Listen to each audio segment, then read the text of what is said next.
Bismillahirrahmanirrahim. Assalamualaikum warahmatullahi wabarakatuh. Sebelum kita masuk ke bagian berikutnya, mari kita berdoa dulu. A'udzu bikalimatillahi tammah. Bismillahirrahmanirrahim. Allahumma sholli ala sayyidina Muhammad sallallahu alaihi wasallam. Ini dia bagian berikutnya.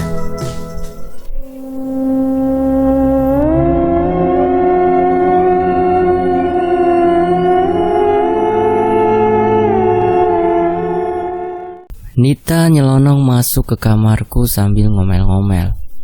Kesel gue sama Irfan deh, Beb.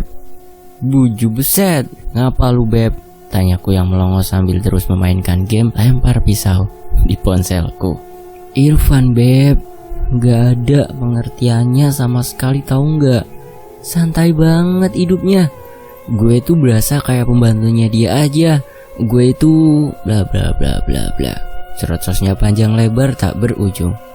Wajahku menegang sambil terus memukul layar ponsel dengan jari telunjukku. Kalah, umbatku sambil melempar ponsel ke atas bantal. Kesal, akhirnya aku beralih ke pisang goreng di meja dengan terus memeluk boneka teddy bear kesayangan. Satu piring ku ambil dan segera berjalan ke balkon kamar. Beb, PA, teriak Nita geram. Aku hanya berjalan santai melewatinya dan terus duduk di sofa di teras balkon. Tentu saja dengan melahap pisang goreng yang masih hangat. Nita langsung menghampiriku dan merebut piring milikku. Apa sih, Beb? Omelku. Lu jahat deh. Gue kan lagi curhat. Kok malah asik makan sih? Dengerin gak sih? Tanya Nita nyerocos terus. Ya elah, ya didengerin kok, Beb. Terus gimana? Tanyaku sambil meraih piring itu lagi. Nita melanjutkan curhatannya, sementara aku manggut-manggut dengan mulut penuh pisang goreng. Gimana menurut lu? Tanya Nita setelah beberapa saat. Aku diam sambil mengunyah pisang goreng. Renika siapa? Tanyaku dengan polosnya. Cewek yang lagi deketin Irfan, Oon. Heran, Oon lu kok gak hilang-hilang sih, Beb? Dia kembali marah-marah sambil menunjukkan wajah gemas, seolah ingin memakan hidup-hidup. Aku nyengir. Oh iya, jadi Irfan lagi dideketin tuh cewek ya? Terus Irfan gimana? Mau? Tanyaku antusias. Kampret, mending gue curhat sama Poon daripada sama elu. Oonnya kebangetan dah, ya Allah. Rengeknya sambil menghentak-hentakan kaki ke lantai. Jaharu lu, Beb, teman sendiri dikatain Oon, sahutku dengan muka memelas. Emang kenyataan, PA. Dia makin kebakaran jenggot. Kalau beneran ada jenggotnya mau gue kasih bensin sekalian dah. Bawel bener nih temen gue. Lu mau curhat sama Pohon kan? Hati-hati Empo, tar ada kuntinya lo. Kius, gue gak bohong, kataku dengan tampang serius, karena teringat sosok di pohon sekolah. Nita melirik tajam ke arahku, lalu seketika mengapit kepalaku dengan tangannya. Yasmin bego, teriaknya kencang. Semoga aku kuat menghadapinya ya Allah, amin. Pergulatan kami berdua berakhir di atas ranjang. Eits, jangan berpikir macam-macam ya, karena kini kami hanya tiduran di atas kasur sambil menatap langit-langit kamar. Beb, panggilku. Ucapnya mengiyakan panggilanku tanpa menoleh sedikit pun. Sadar gak sih lu kalau Jo suka sama lu, Beb? Tanyaku penasaran sambil menatapnya, ingin tahu bagaimana reaksinya. Nita menoleh. Hah? Gak usah pura-pura bego PA, balasku sambil beranjak dan menutup pintu balkon karena udara makin dingin. Maksud lu apa, Beb? Cu? Tanya Nita yang sekarang sudah duduk dengan memeluk bantal. Aku mendengus, lalu duduk di depan meja rias dan mengambil krim malam yang baru aja aku beli dari klinik kecantikan. Lo pura-pura bego apa bego beneran? Ampe gak sadar Jo suka sama lo? Tanyaku sambil memoles krim tadi ke wajahku. Masa sih? Tanya Nita dengan wajah bego. PA lu, umpatku sambil menoleh ke arahnya. Dari pertama gue lihat dia, langsung gue tahu dia naksir lu tahu. Elunya aja yang buta cuma gara-gara Irfan kampret itu. Heran, cowok kayak gitu masih aja dipertahanin. Cerocosku kesal. Gue sayang banget sama Irfan, Beb, bela Nita memelas. Alah, tahu ah, cinta emang buta. Semoga aja lu gak tuli juga, ucapku sedikit kasar, lalu naik keranjang. Maksud lu, Beb, buta? Tuli? Tanyanya penasaran, sambil ikut tiduran di sampingku. Rasanya hanya melihat dari gelagatnya, dia bakal tidur di sini lagi malam ini. Aku meliriknya tajam, menarik nafas untuk mengisi paru-paruku dengan oksigen yang lebih banyak. Cinta boleh buta, tapi jangan tuli. Lu harus dengerin sekitar lo tentang cinta yang lagi lo pertahanin, karena lo gak tahu gimana kami secara netral melihat sikap dan perilaku si Irfan kampret itu. Maksud lu, Beb? Tanya Nita makin merapatkan tubuhnya padaku. Au ah, ku tarik selimut dan tidur membelakanginya. Beb, ama, oneng, oon, PA. Rengeknya sambil menarik-narik selimutku. Berisik PA, ngantuk gue. Udah ah, tidur, buat PR itu. Tak kuhiraukan lagi teriakan Nita, karena mataku sudah berat. Jangankan suara teriakan Nita, suara cacing yang sedang berdemo di perutku pun tidak mampu membuatku terjaga lebih lama. Sementara di tempat lain, pokoknya kalian temenin gue ngelabrak mereka, kata Nita sambil berkacak pinggang dan mondar-mandir di depan kami bertiga. Aku, Arka, dan Jo hanya diam sambil memakan bakso di hadapan kami, dengan sesekali mengangguk pertanda setuju agar Nita berhenti mengomel lagi. Kantin agak lenggang siang ini karena sekolah sedang mengadakan pentas seni dalam rangka ulang tahun sekolah yang ke-54. Irfan menghilang, yang katanya sedang mengantar seorang perempuan keluar kota karena akan mengikuti pagelaran lomba model seprovinsi. Iya, wanita bernama Renika itu adalah seorang model. Dan menurut informan yang Nita bayar, Irfan menemani Renika ke kota sebelah, dan kami bertiga dipaksa ikut menemaninya menyusul Irfan kampret itu. Kebetulan sekolah pulang awal, jadi dengan menaiki mobil milik Nita pergi ke kota sebelah, kami bertiga tidak sanggup lagi menolak karena tidak sanggup lagi mendengar ocehan Nita yang tak kunjung selesai. Pemukiman penduduk mulai jarang terlihat, berganti dengan hutan yang ada di sisi kanan kiri jalan. Pohonnya rimbun. Tiba-tiba mobil berhenti. Kenapa, Jo? Tanya Arka yang duduk di sampingnya.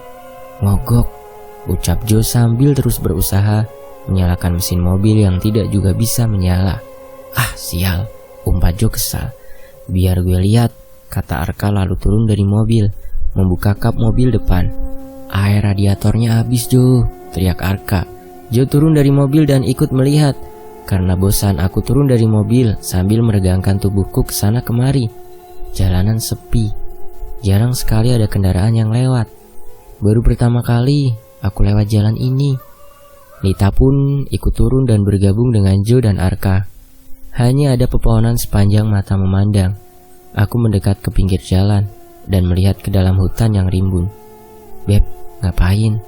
Tanya Nita yang tiba-tiba sudah ada di sampingku. Enggak apa-apa, adem ya, sahutku sambil merapatkan jaket. Iya, pohon semua nih, adem lah. Tunggu di mobil aja yuk, Arka sama Jo lagi nyari air, ajak Nita. Aku mengangguk dan mengikutinya ke mobil.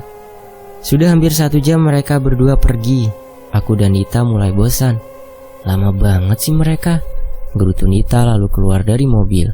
Aku pun mengikutinya karena memang bosan terus menunggu. Susulin aja yuk Beb, ajakku. Kami berdua akhirnya ikut masuk ke hutan, mencari mereka berdua. Terus berjalan masuk ke dalam hutan, tapi tidak juga menemukan Arka dan Jo. Mereka kemana sih? Gumam Nita sedikit jengkel karena lelah berjalan jauh. Aku malah berpikir kami tersesat. Ingin rasanya kembali ke jalan tadi, duduk manis saja di mobil. Tapi rasanya sudah terlalu jauh kami berjalan, hingga tak terasa kami melihat sebuah rumah besar. Kuhentikan langkahku dan terus menatap rumah yang tak jauh ada di depan kami. Beb, panggilku ke Nita tanpa melepaskan pandanganku pada rumah itu. Nita menoleh lalu ikut menatap rumah kosong itu. Ya, rumah besar yang ada di tengah hutan ini terlihat kosong tak berpenghuni. Lagi pula, manusia mana yang mau tinggal di rumah ini? Aneh juga. Manusia mana yang kurang kerjaan mendirikan bangunan sebesar ini di tengah hutan?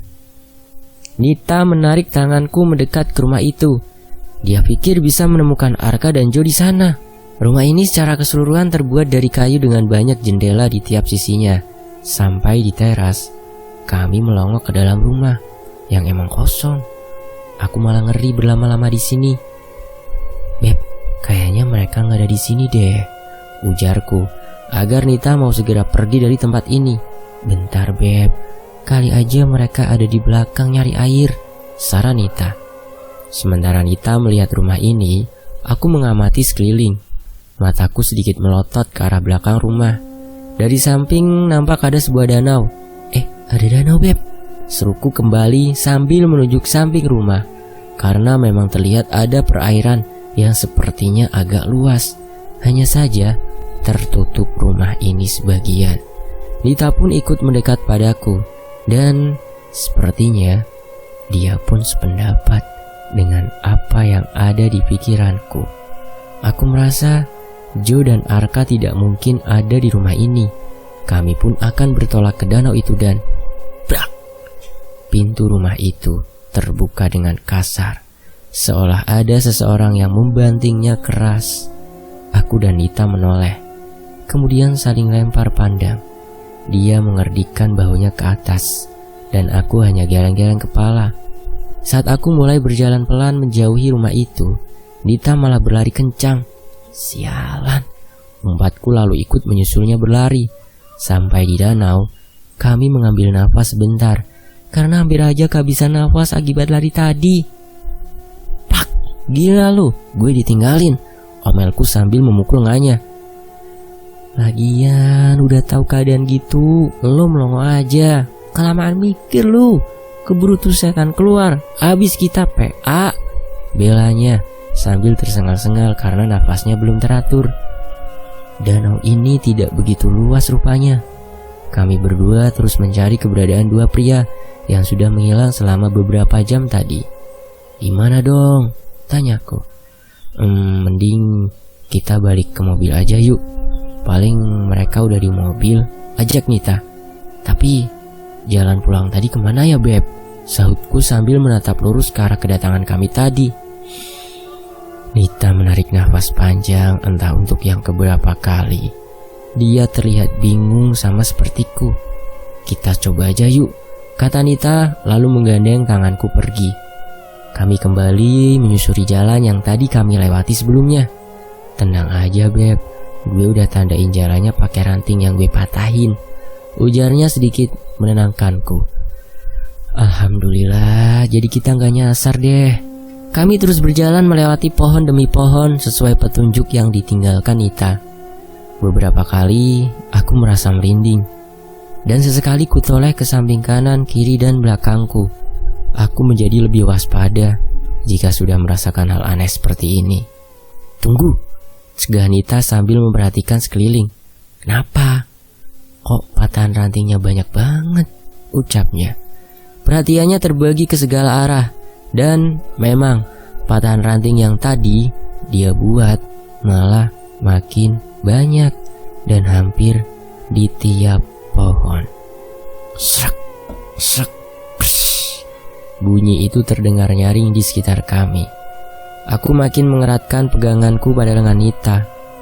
Nita pun terlihat ketakutan. Hanya saja dia mampu menutupinya. Mampus kita Beb, gak bisa kabur lagi, bisiknya sambil terus memperhatikan setiap gerakan di sekitar kami. Sreak, sreak. Suara sesuatu yang diseret mulai terdengar mendekat, dan perlahan seorang pria berpakaian lusuh dengan menyeret kapak mulai mendekati kami. Kami mundur perlahan karena takut. Entah dia itu manusia atau hantu. Yang jelas, dia tetap membahayakan, apalagi dengan senjata tajam di tangannya. Semakin dekat, semakin jelas bentuk pria itu. Wajahnya kotor penuh darah, bajunya compang-camping dan hampir dipenuhi warna merah yang kupikir darah. Kakinya diseret. Semakin diperhatikan, ternyata wajahnya penuh luka. Daging putih menyembul di beberapa sisi wajahnya. Hidungnya bahkan remuk dengan mata yang copot, hampir keluar semua dari rongga matanya. Berkali-kali ku telan ludahku sendiri dengan jantung yang berdegup kencang, disertai keringat dingin yang terus mengalir di dahi. Nita makin mencengkram tanganku. Kami terus mundur pelan, bersiap jika sosok di depan kami akan melakukan tindakan yang tiba-tiba. Lalu dia menjerit sambil melayangkan kapak di tangannya ke arah kami, dan kami pun berteriak bersamaan lalu berlari menjauh. "Tolong!" teriak kami bersamaan sambil terus berlari. Sosok tadi masih saja mengikuti kami sambil terus menebaskan kapaknya ke pohon dan ranting yang menghalangi jalannya. Aku tersandung akar pohon yang menyembul ke tanah. Alhasil aku pun terjatuh ke tanah. "Yasmin!" teriak Nita, lalu berbalik membantuku berdiri. "Aduh, aku kesleo, jangankan berlari, berdiri saja aku tidak mampu lagi." Ayo gue papa," kata Nita sambil menarik tanganku agak berdiri.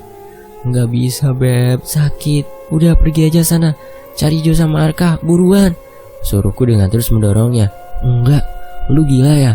Mana mungkin gue tinggalin lu di sini. Ayo, kita pergi bareng Yas," ajak Nita bersikuku. "Sakit, nggak bisa berdiri gue Beb," ucapku putus asa. Sebuah dahan yang cukup besar jatuh tepat di hadapan kami, dan sosok pria tadi sudah ada di dekat kami. Dia menyeringai penuh kemenangan. Kepalanya berbunyi gemeretakan saat digerak-gerakan, membuat nyali kami makin ciut.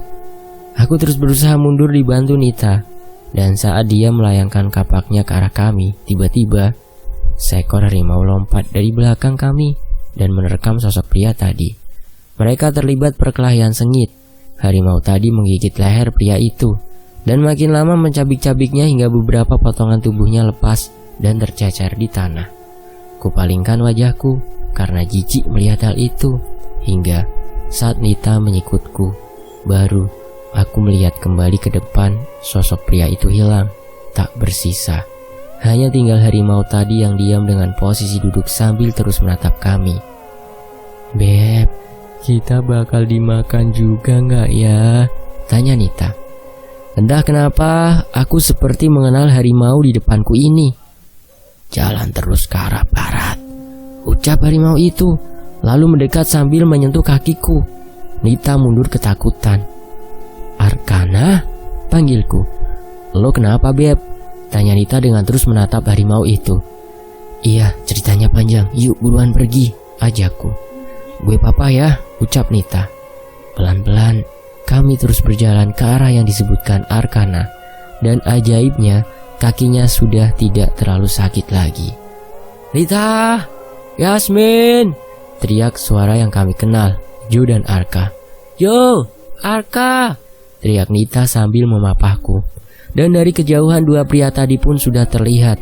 Mereka langsung berlari menghampiri kami, dan berbondong-bondong pertanyaan pun mulai mereka tanyakan sambil kami berjalan kembali ke mobil.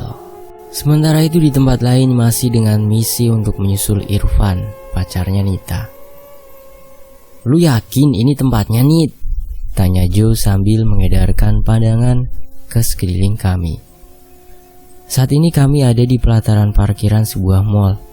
"Iya, ini bener," sahut Nita antusias sambil menatap layar pipih di tangannya. Rupanya dia melacak keberadaan Irfan dengan aplikasi yang aku tidak tahu apa. Dan petunjuk itu berakhir di sini. "Masuk," seru Nita dengan menaikkan kacamata hitam yang bertengger di hidungnya. Kami mengikutinya masuk. Ramai. Yang kami lakukan hanya mengikuti kemana Nita berjalan, hingga sampai di sebuah panggung dengan beberapa wanita yang memakai gaun-gaun cantik.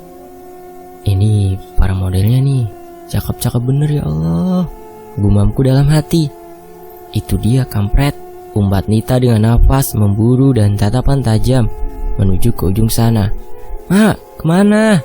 teriakku karena kini Nita berjalan cepat ke arah seseorang yang familiar bagi kami, Irfan. "Gawat, ngamuk si Nita," ungkap Arka lalu menyeret Jo agar mengikutinya. Aku pun mengekor mereka karena pasti Nita akan membuat keonaran di sini. Plak! Sebuah tamparan keras melayang di pipi Irfan. "Brengsek lu ya, enak-enakan pacaran di sini," teriak Nita. "Mi, dengerin dulu Mi," bela Irfan sambil memegangi tangan Nita. Namun berkali-kali ditepisnya tangan itu. Air mata Nita sudah mengalir deras. Aku, Jo, dan Arka hanya bisa diam sambil berusaha menenangkan Nita yang sudah diliputi emosi menggebu-gebu. "Lo cewek gak tau malu. Ngapain lu deket-deket cowok gue? Dia ini," tunjuk Nita ke arah Irfan. "Dia cowok gue, ngerti lu?"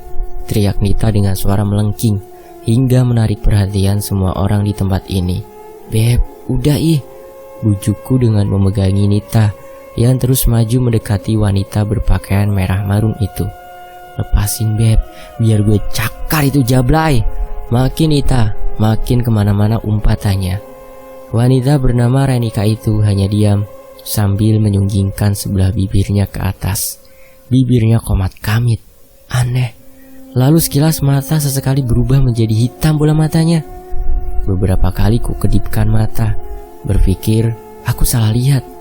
Tapi memang benar, bola matanya beberapa kali berganti hitam. Jika berkedip lagi, berubah kembali putih.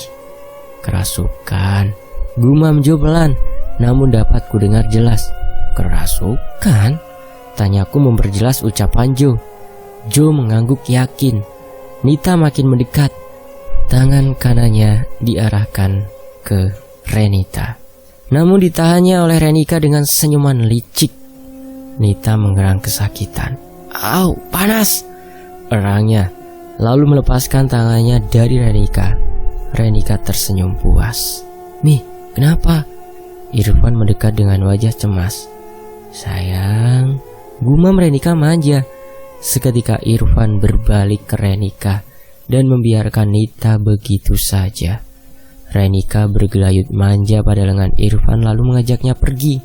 Dan saat Renika berbalik, kulihat lagi matanya berubah hitam. Dalam hitungan detik kembali putih. Aku bergidik ngeri. Ku tarik tangan Nita dan segera keluar dari tempat ini. "Udahlah Beb, gak usah diurusin lagi tuh cowok. Cowok kampret emang. Heran deh gue, apa bagusnya sih dia? Jelas-jelas ada yang lebih bagus segala-galanya." Omelku mondar-mandir di depan Nita yang masih menangis. Seketika dia mendongak. "Maksud lu siapa?" tanyanya polos. "PA," umpatku lalu kutinggalkan dia bersama dua pria itu. Masuk ke sebuah minimarket ke pinggir jalan, membeli beberapa minuman dingin dan cemilan. Kulihat dari kejauhan, Jo berusaha menenangkan Nita. Tangisnya pun makin reda, meninggalkan hidung merah dan mata sembab. "Ini aja Mbak?" tanya petugas kasir di hadapanku. "Oh ya Mbak, itu saja," sahutku agak terkejut karena aku sedikit melamun tadi. Petugas kasir itu mulai men-scan barang-barang yang kubeli. Sambil menunggu, kuedarkan pandanganku ke sekeliling minimarket ini. Kebetulan pengunjung sedang sedikit. Beberapa rak di hadapanku mampu mengalihkan perhatianku, terutama rak paling kanan. "Kondom?" batinku sambil terkekeh. Dek, tawaku terhenti saat melihat seseorang di sampingku. Kakinya agak pucat, basah, terdapat beberapa kulit yang mengelupas dan tanpa alas kaki. Beberapa kali ku telan ludahku sendiri. Badanku gemetaran. Kufokuskan melihat petugas kasir saja. Dan anehnya, petugas kasir di depanku masih tenang dan santai dengan pekerjaannya, seolah tidak terganggu dengan sosok di sampingku. "Mbak, pembalutnya ada?" tanyanya tanpa intonasi alias datar. Petugas kasir itu terus diam. Dia tidak mendengarnya rupanya. Kulirik ke sosok itu. Kini pandanganku terus menyusurinya hingga sampai ke lutut. Kulihat darah mengalir dari kedua kakinya, menetes deras dan semakin deras. Kepalaku pusing hingga perpegangan pada rak mainan anak di depanku. "Mbak gak apa-apa?" tanya petugas kasir itu cemas. Aku tekan kepalaku dan tersenyum tipis sambil mengangguk. Tanganku pun dipegang. "Yas!" suara seseorang di sampingku membuatku sedikit terkejut. "Arka?" tanyaku dan pandanganku gelap seketika. Bersambung. Apresiasi setinggi-tingginya ya buat kakak penulis KOC Oktariska. Dan saya tentunya mengucapkan terima kasih buat teman-teman ya yang udah mau mampir ke channel Cadangan Admin. Buat yang belum mampir, silahkan mampir ya. Itu di layar akhir ada, tinggal dipilih saja. Nanti akan langsung otomatis masuk ke channel Cadangan Admin. Dan saya pamit dulu diri ya. Wassalamualaikum warahmatullahi wabarakatuh. Sampai jumpa di bagian berikutnya.